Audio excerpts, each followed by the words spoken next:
사랑과 은혜가 풍성하신 하나님, 명절을 통해서 가족을 만나고 지친 육체가 힘을 얻으며 또 오늘 주일 예배 속에 참 안식을 찾게 하시니 감사하나이다. 그러나 세상적인 모습으로 주님의 영광을 가렸다면 모두 생각나게 하시고 주님께 일일이 용서를 구하게 하옵소서. 하나님, 태초에 예수님이 하나님과 계셨고 예수님이 하나님이시며 만물이 다 그로 인해 지은 바 되었다 말씀하시니 이처럼 복음의 말씀에 은혜를 받습니다.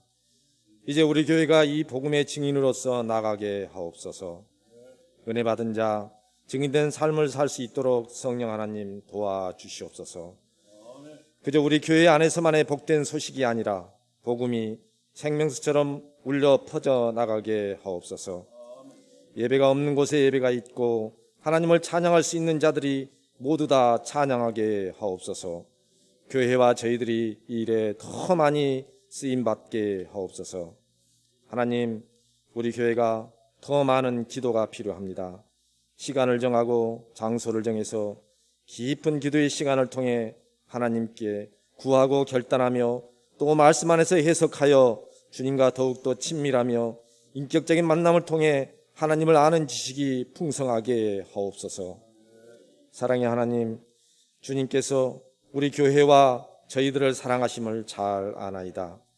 하나님 뜻을 알고 순종하여 사랑해야 할 곳이 보이면 머뭇거리지 말고 주님이 원하시는 것이라 여기고 그냥 마음 가는 대로 행하게 하옵소서. 시간도 마음도 물질도 나누고 통용할 수 있는 것 다 통용하며 살아가게 하옵소서. 영원한 것은 오직 하나님 나라뿐입니다. 이 세상 무엇 하나 영원한 것 없사오니 그것만 붙들지 말고 행하는 믿음으로 주님의 사랑을 실천하도록 기름 부어 주시옵소서. 하나님, 사랑하는 우리 목사님 영육이 늘 강건하게 하옵소서. 복음의 샘물이 끝없이 흘러나게 하시어 남은 목회 기간에도 여전히 오직 하나님의 영광만이 나타나게 하옵소서. 동사 목사님을 축복하시고 맡겨진 양들을 사랑하고 아끼며 오직 주님만을 바라보는 그 길에 늘 함께하여 주시옵소서. 하나님, 이 시간 예배하는 모든 주의 백성들을 축복하시고 이 예배를 통해 오직 하나님만 영광 받으시기를 원하오며 예수님의 이름으로 기도합니다. 아멘.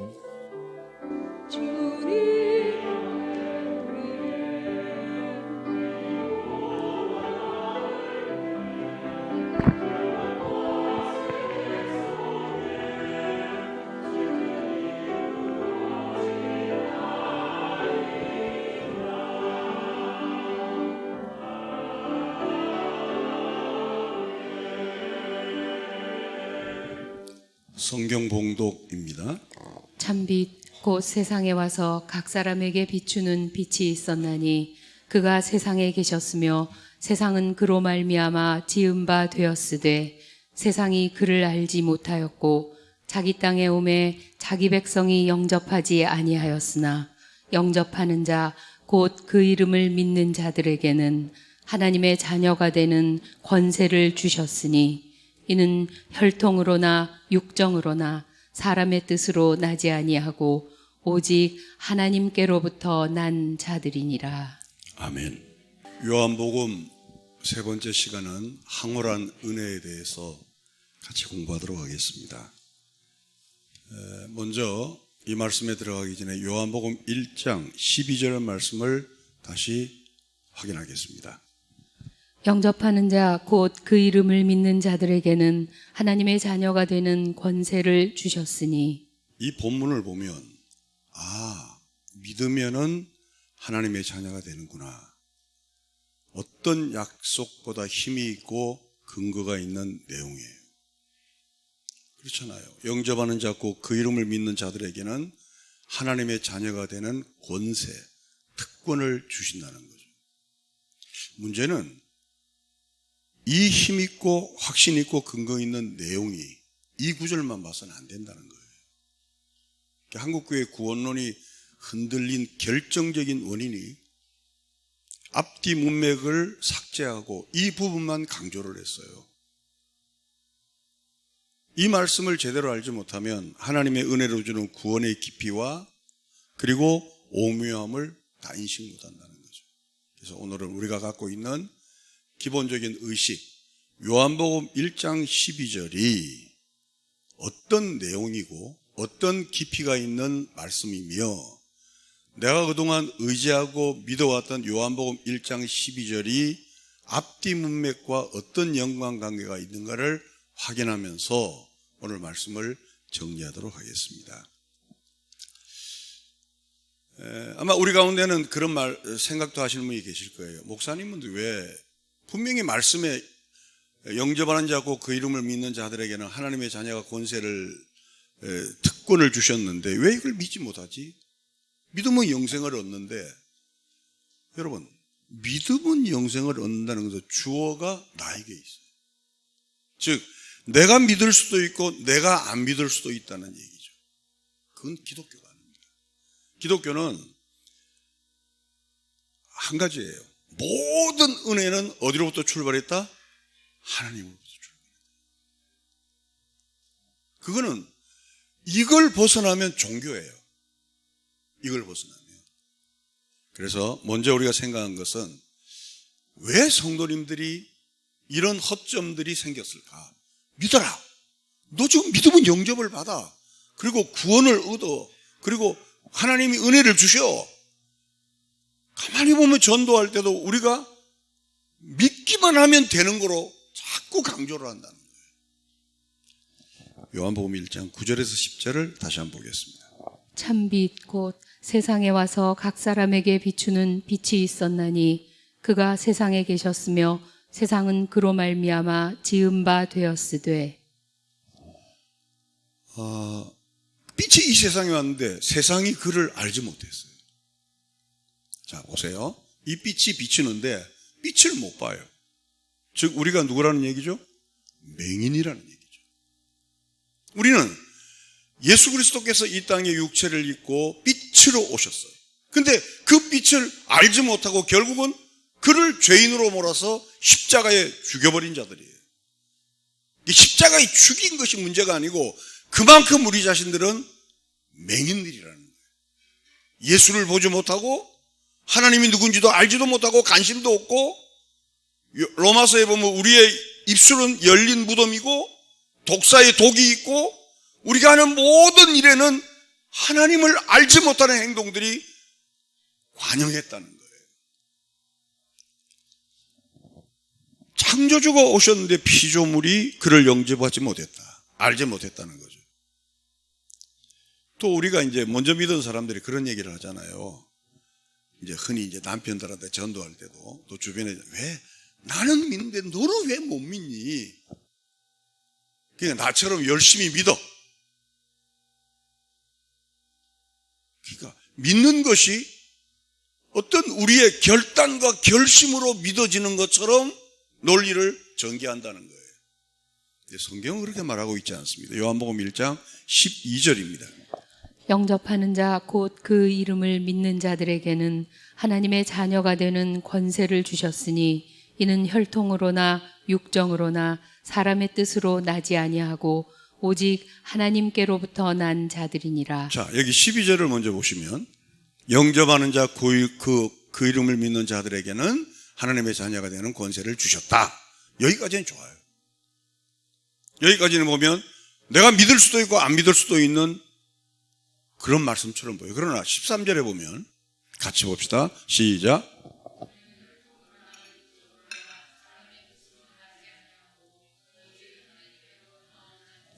즉 어떤 사람이 예수를 믿으면 그 예수를 전도하는 사람의 어떤 말씀의 깊이와 기도를 많이 한 영역과 신앙생활을 오래 한 그 신력 때문에 이 사람이 감동을 받아서 예수를 믿는 게 아니라는 거예요. 어느 부흥사가 왔어요. 저도 이제 전국교회를 부흥회를 다니는데 사람들이 은혜 받으면 하는 얘기가 내가 이제 구원을 받았다는 거예요. 그래서 저는 그 말에 즉각적으로 해야 합니다. 당신은 지금 구원받은 것이 아니고 하나님의 은혜가 이미 임했는데 지금 확인이 되었을 뿐이다. 이게 중요한 거예요. 그러니까 요한복음 1장 12절만 알고 13절을 우리가 관가하는 거예요. 이는 혈통으로나 육종으로나 사람의 뜻으로 나지 않고 하나님께로부터 난 자다. 우리가 누군가 예수를 믿으면 어떤 사람의 전도에 기가 막힌 전도 방법으로 설교가 명설교 때문에 돌아온 것이 아니고 하나님의 은혜가 그에게 주어진 거예요. 하나님께로부터 난 자라는 거예요. 이게 교회의 시금석이 돼요. 만약에 이게 교회의 중심돌이 되지 않으면, 기도만 해서 어떤 일이 일어나면 우리는 그 사람을 추종하게 되고, 목사가 설교를 잘해서 큰 부흥을 이루고 맘모스 교회를 열었다면 그 목사를 추앙하게 되고, 어느 장로가 유력하게 교회에 헌신하고 수십억을 바쳐서 충성한다 할지라도 그 장로를, 그 신앙을 따라가게 돼 있다는 거예요. 성경은 그렇게 말하고 있지 않습니다. 이는 혈통으로나 육정으로나 사람의 뜻으로 된 것이 아니고 하나님께로부터 난 자라. 즉 모든 우리의 신앙의 근거는 하나님께로부터 출발한 거라는 거예요. 이 공부가 왜 중요하냐면, 성도들이 누구나 마음만 먹으면 믿는 기독교로 바뀌어버렸어요. 그래서 교회 안에는 그 부부 세미나도 있고, 자녀 세미나도 있고, 어떤 교회는, 제가 충청도 어느 교회 가니까 충청도의 제일 큰 교회예요. 농구장도 있더라고요. 교회 안에. 얼마나 교회가 크면 농구장이 있어요. 그래서 청소년들을 농구를 통해서 어떻게 한다. 어떤 교회는 요리교실. 또 요즘 그 분당에 있는 모 교회는 흡연실까지 있어요. 왜 혹시 교회 오셔서 니코틴이 부족할까봐. 아니, 있어요. 분당 모 교회가 감리교회인데, 여기 또 이제 유튜브 이제 녹화가 되니까 모 교회는 담배 피는 장소까지 있어요.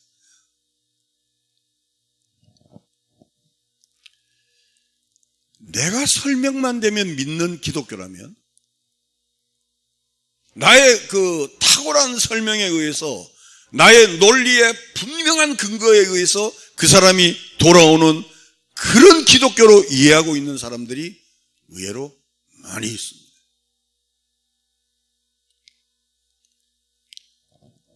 우리가 예수를 믿는 것은, 성경은 기적이라고 합니다. 저와 여러분이 지금 이 자리에 앉아서 찬양하고 예배드리고 헌신하고 충성하고 봉사하는 이 자체가, 성경은 모든 사람이 맹인인데, 빛이 왔을 때 빛을 알지 못하는 그 맹인판에서 건져내어서 그분이 우리의 눈을 뜨게 했다는 거예요. 문제는 우리는 거기에 대한 감각이 없어집니다. 제2의 축복, 제3의 축복을 바라는 거예요.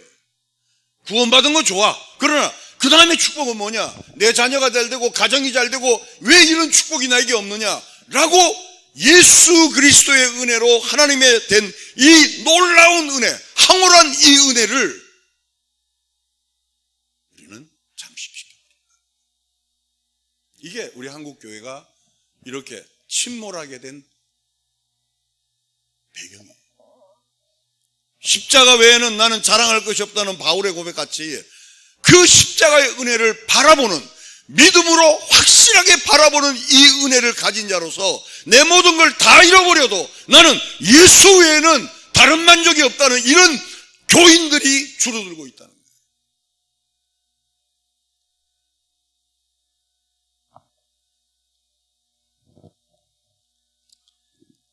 다시 한번 요한복음 1장 13절을 다시 봅시다. 이는 혈통으로나 육정으로나 사람의 뜻으로 나지 아니하고 오직 하나님께로부터 난 자들이니라. 우리가 기독교가 제시하는 이 복음의 내용은, 우리가 예수를 믿었다는 것, 자연인인 내가 우리 하나님을 아버지라 부를 수 있는 이 특권과 이 은혜와 이 눈이 열리게 하고 이 귀가 열리게 하고 이 마음이 열리게 함으로 하나님 앞에 굴복하게 만든 이 사건이야말로 오늘 설교처럼 놀라운 은혜고 황홀한 은혜임을 찬양하는 이 아침이 되시기를 바랍니다. 비록 내가 가진 것이 없어도, 가진 것이 있어도, 비록 내가 건강하지 못해도, 건강해도, 자식과 그 주변이 잘 풀려서 감사하고 안 풀려도 우리 가정이 예수 안에서 하나님을 찬양한다면, 예수 안에서 하나님의 권위 앞에 항복하는 가정이라면 우리는 그 이상의 축복은 없다.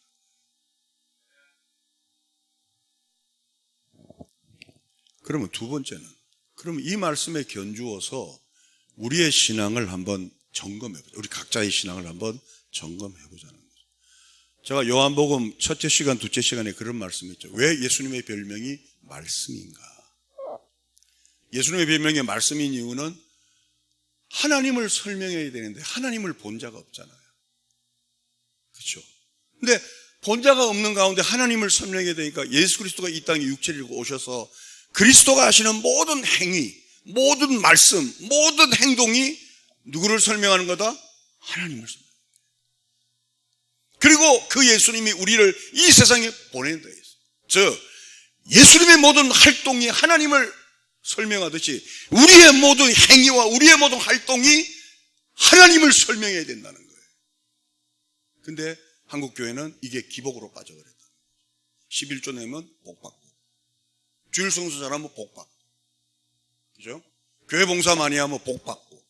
물론 복을 안 받는다는 얘기야. 우리가 이미 11조를 할 수 있다는 믿음이 있는 것은 축복받은 자예요. 믿습니까? 그 다음에 제2의 축복은 주시면 감사하고 안 주셔도 감사하고. 그걸 잘못 가르친 거예요. 만약에 11조 내면 축복받고 안 내면 저주받는다면 그게 무슨 기독교입니까? 그건 기독교가 아니에요. 그거는 샤머니즘보다 못한 논리입니다.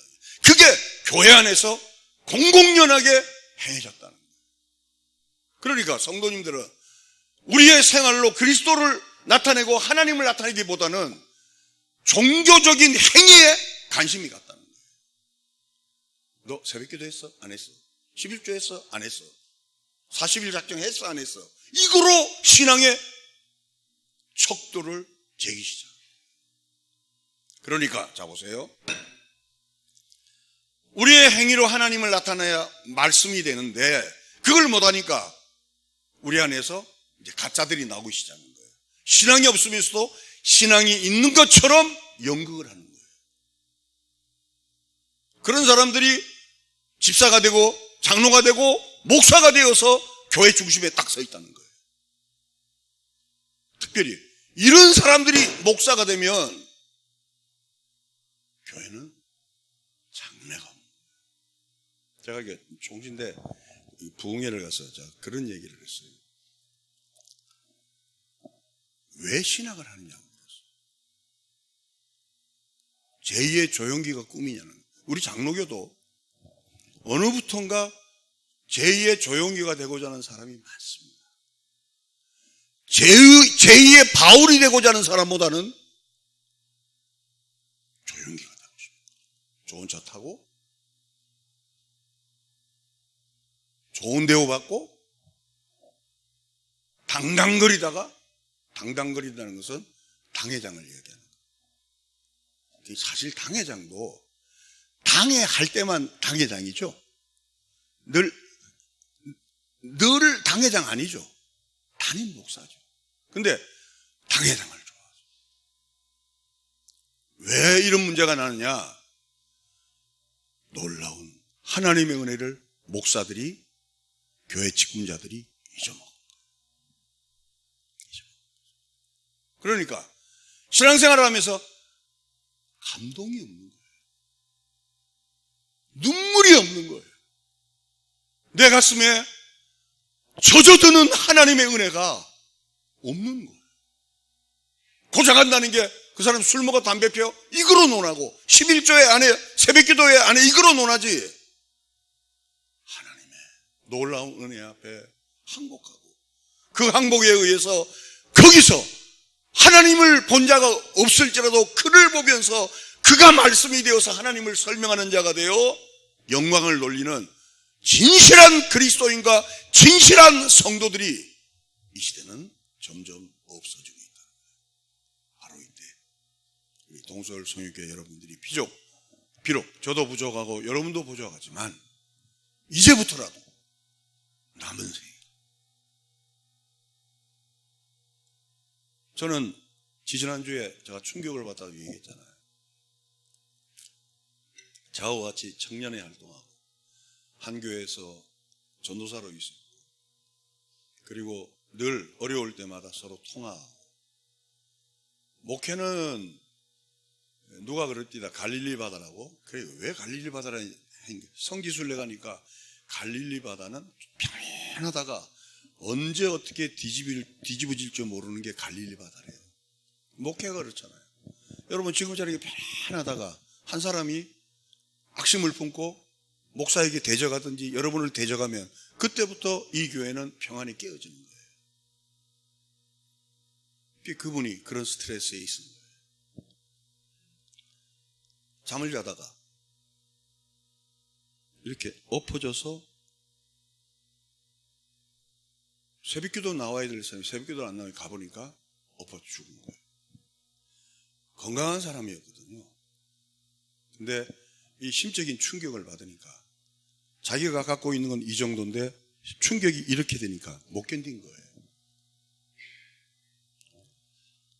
그걸 보면서 저는 그런 생각을 했습니다. 아, 그 교회 교인들 못됐다 이게 아니고 우리가 언제 하나님 앞에 설 줄 모르겠구나. 그죠? 우리가 그냥 하나님께서 우리가 하나님 앞에 섰을 때 우리에게 요구하는 거, 너 헌금 얼마 했어?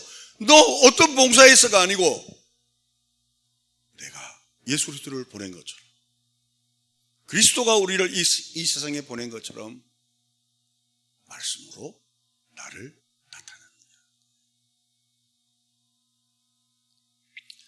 동서울성유교회 교우 여러분들이 이제 얼마 남지 않은 인생이잖아요. 그렇죠? 여러분의 생애에 그런 축복이 함께 있기를 주님의 이름으로 축원합니다.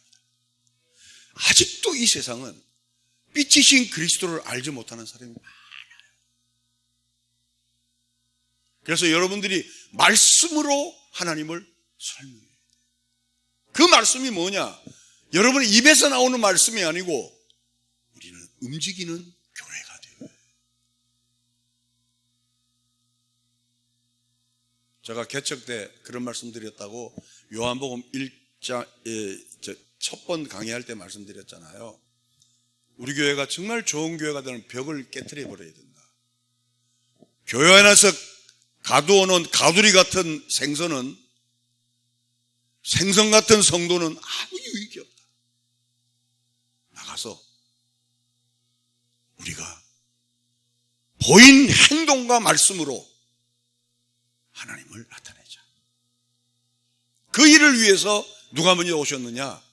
예수님이 오신 거예요. 자, 마태복음 20장 28절입니다.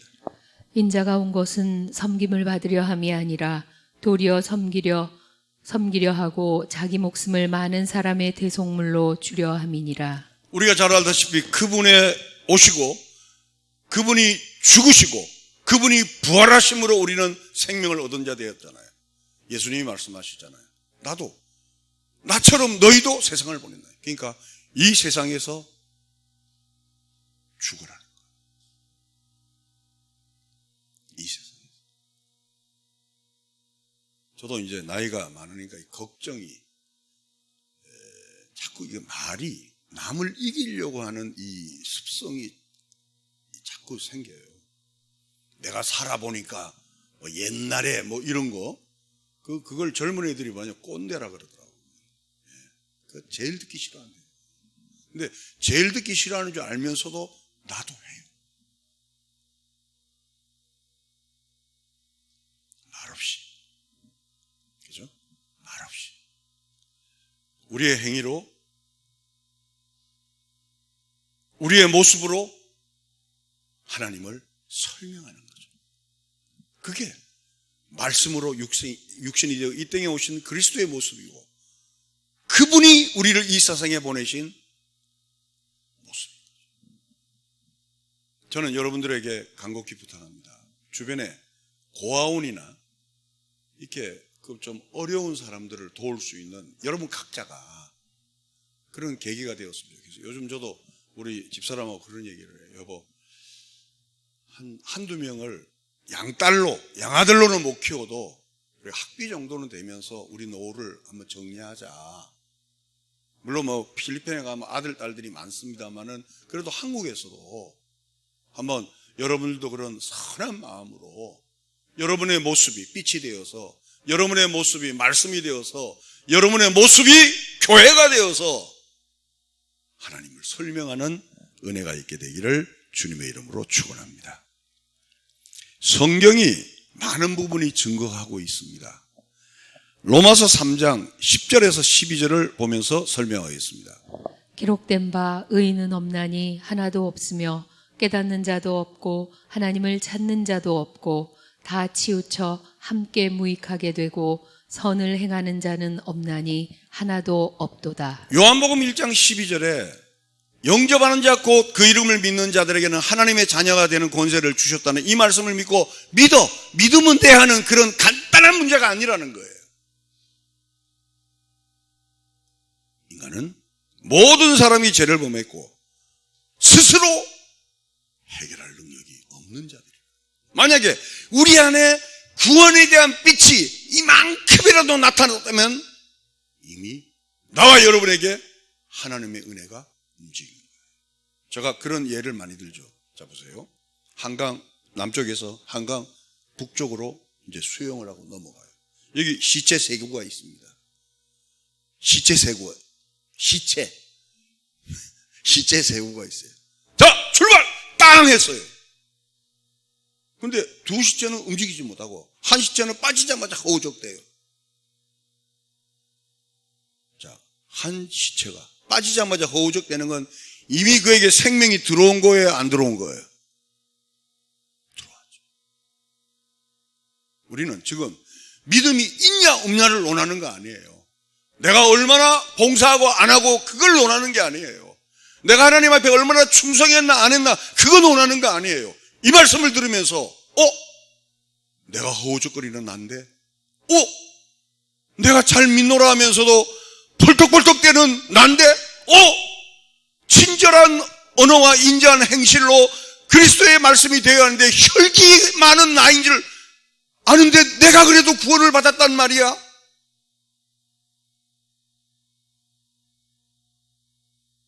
내 마음에 하나님을 향한 움직임이 조금이라도 있다면, 내 마음에 하나님을 향한 방향성이 조금이라도 움직임이 있다면 여러분에게는 이미 황홀한 구원의 은혜가 임한 줄로 믿습니다.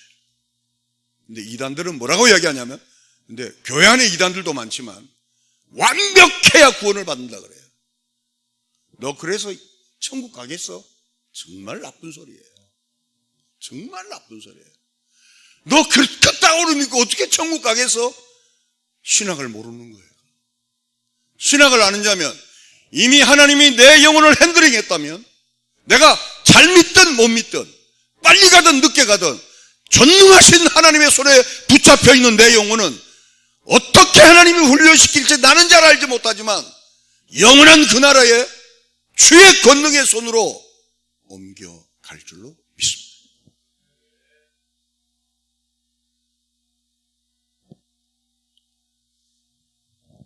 오늘 성경은 본문은 우리에게 질문합니다. 너희가 어찌하여 예수를 알게 되었으며 어떻게 하나님을 믿게 되었나를 잊지 말라. 우리는 항상 이렇게 이야기합니다. 수영을 쭉 하고 와서 완성 지점에서 허우적대는 걸 보고 내가 예수 믿어도 이거 아무 유익이 없어.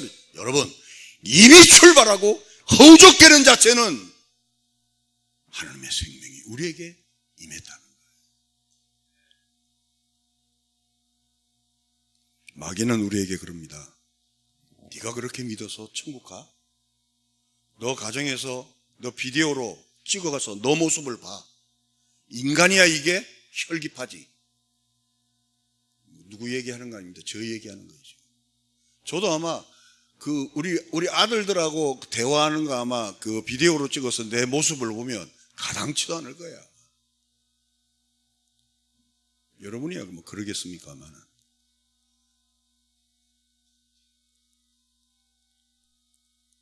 쏟아내는 혈기들, 남에게 잘 보이려고 하는 교만함들, 입만 벌리면 자식 자랑하는 것들, 부끄러운 거죠. 그 자식을 그렇게 만든 하나님을 찬양하고, 이 가정을 그렇게 축복하신 하나님을 찬양하고, 비록 나는 연약할지라도 하나님께서 내 영혼을 여기까지 인도하신 하나님을 찬양하는 우리가 되시기를 바랍니다. 그래서 신앙생활을 잘 하셔야 돼요. 내가 예수를 믿게 된 것이, 하나님을 아바 아버지라 부르게 된 것이 얼마나 큰 기적인 것을.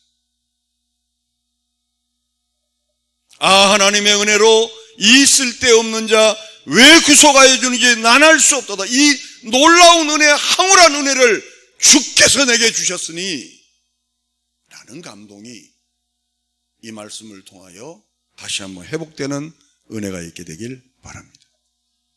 지금 내가 눈을 뜨게 된 것은, 지금 내가 예수를 믿게 된 것은, 이 설교를 듣고 아멘이라고 한 것은 그 누구의 씨를 뿌렸기 때문에 내 영혼에, 내 심장에 열매가 맺어지는데, 바로 그분이 나를 길이요 진리요 생명이신 그분이 나를 인도하셨다는 거예요. 그 증거가 어디 있느냐? 요한복음 14장 6절입니다. 예수께서 이르시되 내가 곧 길이요 진리요 생명이니 나로 말미암지 않고는 아버지께로 올 자가 없느니라. 여기 나로 말미암지 않고는 아버지께로 올 자가 없다는 것은, 나로 말미암, 내가 이끌지 않으면 누구도 그분 앞에 설 수 없다. 왜? 그분은 우리의 길이기 때문에, 그분은 우리의 진리이기 때문입니다. 그분은 우리의 생명이기 때문입니다. 여러분에게 길이 힘이 하나마 있습니까? 진리가 힘이 하나마 있습니까? 생명이 오락가락합니까? 그렇다면 여러분은 하나님의 은혜를 받은 자입니다. 믿습니까?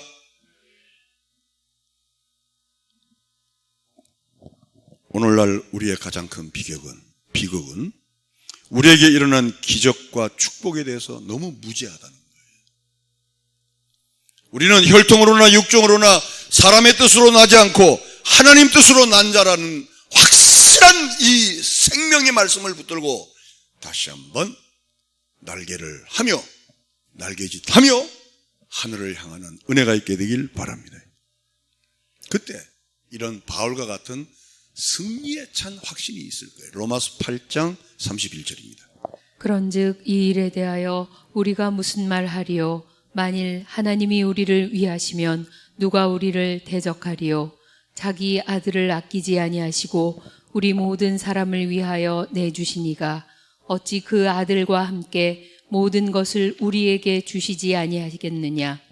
누가 능히 하나님께서 택하신 자들을 고발하리요? 의롭다 하시니는 하나님이시니 누가 정죄하리요? 죽으실 뿐 아니라 다시 살아나시니는 그리스도 예수시니 그는 하나님 우편에 계신 자요 우리를 위하여 간구하시는 자시니라. 혹시 우리 가운데서 구원의 확신이 희미하든지, 내가 분명히 예수를 믿긴 믿는데 제2의 축복, 제3의 축복이 없기 때문에 흔들리든지, 아니면 어떤 성도와 어떤 누구의 관계 때문에 내가 깊은 상처로 말미암아 내 영혼이 회복되지 않는 자가 있다면 다시 한번 31절에 봅시다. 자, 제가 읽으며 설명하겠습니다. 그런즉 이 일에 대하여 우리가 무슨 말하리요? 만일 하나님이 우리를 위하시면 누가 우리를 대적하리요? 32절에 같이 시작.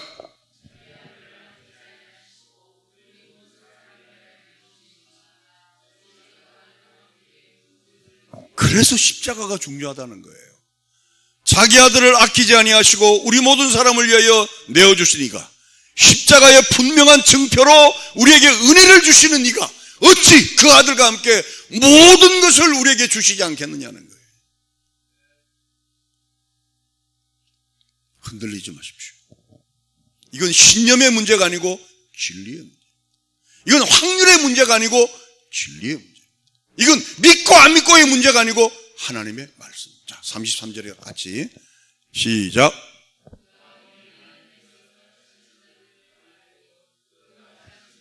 이 내용을 보면 그가 누구에 의해서 고발을 당한 것보다는 양심의 고소를 당하고 고발을 당하는 그런 자인 것 같습니다. 사도 바울처럼 이렇게 정말 일생을 향하여 주를 바친 그도 하나님의 성령에 의해서 로마서 기록을 할 때 뭔지 모르지만 양심에 아픔이 있었던 것 같아요. 근데 이 아픔을 내가 이런 아픔 때문에 난 교회를 떠날 거야, 내가 이런 고통 때문에 신에게 잠시 떠나 있을까요가 아니고 누가 능히 하나님께서 택하신 자들을 고발하니 의롭다 하시는 하나님이다. 할렐루야. 34절에 같이 보십시다. 확신을 가지고 시작.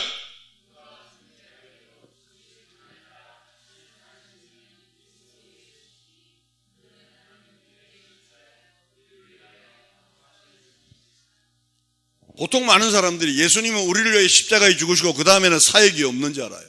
아니요.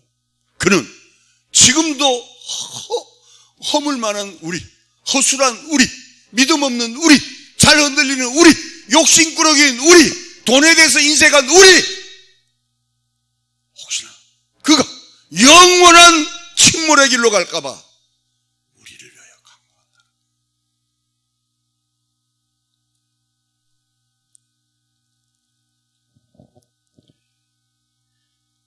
이 은혜와 이 축복은 어디서부터 출발했는가?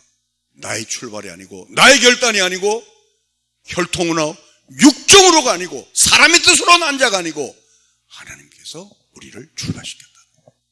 자, 전능하신 하나님이 나를 출발시켰는데 끝까지, 전능이란 것은 모든 것을 다 책임진다는 뜻도 있지만 전능이란 뜻은 하나님이 하시는 일은 실수가 없다는 거예요. 믿습니까? 오늘 이 설교 한 편은 짧은 설교지만 흔들리는 우리의 영혼의 구원의 좌표가 되었으면 좋겠습니다. 저는 이 설교를 준비하면서 바울이 무슨 고발을 당했을까? 남에게 고발보다는 자기 양심의 과거에, 즉 스데반을 죽이기 전에 그 많은 예수 그리스도인들을 살해하고 그런 그 어떤 그 양심의 아픔이 그에게 있었던 것 같아요. 우리도 지난날 이렇게 뒤돌아보며 하나님 앞에 부끄러운 일들이 왜 없겠어요? 그렇죠? 저도 있습니다. 그때 왜 그랬을까? 어떨 때는 밤잠을 못 잘 때도 있어요. 밤잠을 막 설치고 힘들 때도 있죠. 그때 우리에게 주시는 말씀, 하나님이 우리를 위하시면 누가 우리를 대적하리라. 결국은 우리의 모든 고민과 갈등과 아픔과 모든 힘듦은 하나님의 품 안에서 이루어진다. 자, 한 가지 정확한 건, 그러면 목사님, 예수 믿는 자가 지는 범죄와 예수 믿지 않는 자가 지은 범죄는 어떤 차이가 있느냐? 자, 보세요. 예수 믿지 않는 자의 범죄는 그가 죄를 지어도 죄인이고 죄를 안 지어도 죄인이에요. 이해가시면 아멘? 근데 하나님의 자녀가 짓는 범죄는 자녀로서의 범죄예요. 그래서 하나님은 예수 안 믿는 자의 범죄는 관심이 없어요. 왜? 어차피 그들이 갈 곳은 정해졌으니. 근데 하나님께서 우리 그리스도인이 지은 범죄는 어떤 경륜을 통해서라도 추상 같은 꾸짖음을 하되 사랑하시는 거예요.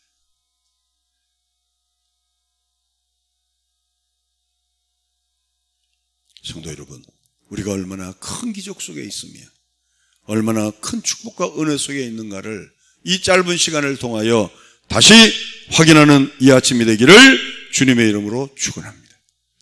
그 어떤 축복 기적이라 할지라도 구원의 은혜에 비교할 것은 아무것도 없습니다. 날 구원하신 예수를 영원히 찬송하는 이 찬송은 그 어떤 제2의 제3의 축복과 견줄 수가 없습니다. 자, 여러분 이렇게 생각해 보세요. 우리 가정에 아파트가 10채가 있고 빌딩이 10채가 있어요. 그러나 예수를 압니다. 아무 관련이 없어요. 근데 하나님께서 내게 구원의 생명을 주시고 물질 축복을 주시든 주시지 않든, 건물을 주시든 주시지 않든, 우리는 이 놀라운 은혜에 기인하여 축복하는 이 아침이 되시기를 주님의 이름으로 축원합니다. 마지막으로 여러분은 흔들 자가 없습니다. 왜? 하나님이 여러분과 함께 하시니까. 명절 연휴에 오신 여러분에게 갑절의 은혜가 넘치기를 주의 이름으로 축원합니다. 하나님 감사합니다. 우리가 무엇이긴 게 우리가 누구이길래 하나님께서 나에게 이 큰 축복과 황홀한 은혜로 생명을 비추어 주시고 눈을 뜨게 하시고 예수 그리스도를 알게 하시고 비록 믿음은 적으나 예수를 믿게 하시고 내가 쓰러질 때마다 하나님 보좌 우편에서 나를 위해 간구하시는 그 주님께서 나를 붙들어 주시며 내가 쓰러질 때마다 성령 하나님께서 내 뒤에 끌어안으시며 나를 이렇게 세우시는 그 하나님의 은혜를 생각할 때 감사드립니다. 주님, 그동안 제2의 축복, 제3의 축복 때문에 우리는 근심하고 걱정하는 우리의 믿음 없음을 용서하여 주옵소서. 날 구원하신 이 제1의 축복이 모든 축복의 뿌리인 줄 알고 그리스도의 십자가를 붙들고 이 은혜를 놓치지 않기로 결심하는 이 아침이 될 수 있도록 은총을 나리워 주옵소서. 우리 동서울 성령교회 모든 교우들이 날 구원하신 예수님을 영원히 찬송하는 무리들이 될 수 있도록 주여 은혜를 나리워 주시옵소서. 이제 이 이후로는 나의 신앙의 무기력이 물러가게 하옵소서. 신앙에 승리하지 못하고 패배주의에서 벗어나 날 구원하신 예수를 영원히 찬양하는 찬송의 무리가 이 현장이 될 수 있도록 주여 하늘 문을 여시고 성령의 기름 부음을 허락하여 주시옵소서. 부활이요 생명이신 우리 구주 예수 그리스도의 은혜와 하나님 아버지의 극진하신 사랑하심과 성령님의 교통 충만하심이 날 구원하신 예수님을 영원히 찬송하는 무리가 되기를 원하는 모든 교우들 머리 위에 하나님의 축복이 이후로부터 영원토록 함께 있을지어다. 아멘.